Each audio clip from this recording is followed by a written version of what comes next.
If you're driving down the road and you see in your mirror flashing lights and you hear sirens, what do you do? If you're sitting in your living room, storm's outside, and you hear the tornado sirens, what do you do? If you're sitting somewhere, laying in bed at night, whatever the case may be, smoke alarms go off, what do you do? These are three basic questions that all of us may have encountered at some point in time. And they all three have the same simple answer. We act. We do something. Sirens come up behind us, flashing lights. We scoot over to the side of the road, let them get by. Tornado siren goes off. We seek shelter. Or in my case, go see what's going on outside. Smoke alarms go off. You begin to see what's going on. You don't just sit there, they'll go off. You do something. You act. We've been talking here about Philip and the Ethiopian eunuch. How the eunuch was reading from the prophet Isaiah and didn't understand and said, how could I understand? And Philip got him in a chariot and beginning from where the eunuch was, began to explain to him those things.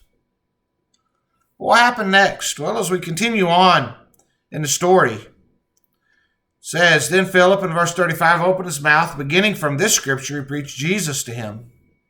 And as they went along the road, they came to some water, and the eunuch said, Look, water, what prevents me from being baptized? Verse 37, And Philip said, If you believe with all your heart, you may. And he answered and said, I believe that Jesus Christ, the Son of God. In verse 38, and he ordered the chariot to stop, and they both went down to the water, Philip as well as the eunuch, and he baptized him. You see, after everything had been done, after the eunuch needed explanation, after Philip was willing to start where he was and give him Jesus, the eunuch acted. And all the knowledge in the world is useless if we don't do something with it. The realization that there's flashing lights and a siren behind us should prompt action.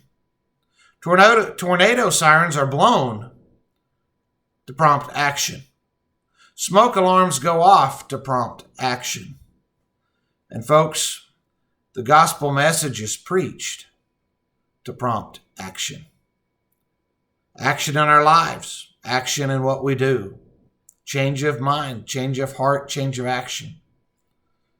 Jesus is preached to prompt action. Thank you for taking the time to join me today. I pray that you have a great day, and I pray that God will be glorified in all that you do today.